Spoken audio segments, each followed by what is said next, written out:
তাড়াতাড়ি একটা প্লেটে গোটা করে মিষ্টি, একটা অমলেট ভেজে দাও, আর এক গ্লাস ঠান্ডা জল, আর একটু শরবত করে। না না না, ওসব কিছু লাগবে না, যত লেট হবে তত লাট খাবে। হ্যাঁ, না না না, কিছু না, তাড়াতাড়ি দাও।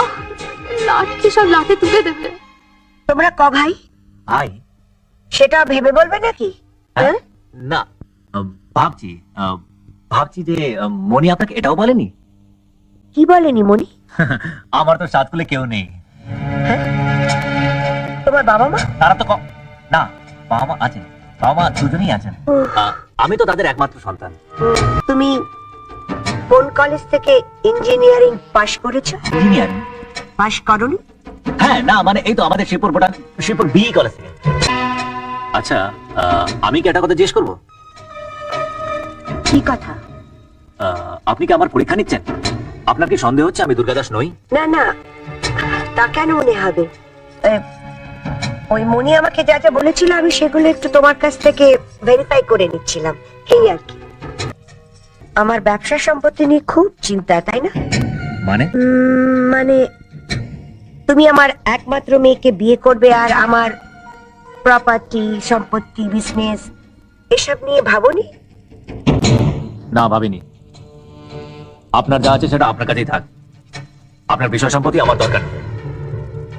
এই জন্যই বড় লোকদের আমি দু চোখে দেখি। প্লিজ একটু আসতে বলুন, ওনার হার্টের কন্ডিশন।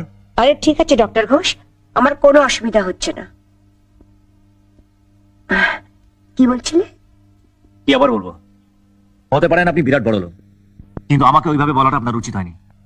আমি গরিবই থাকতে চাই, অনেক ধরনের পোদ্দারি আমার পোষায় না। তুমি নিজেকে গরিব বলছো কেন?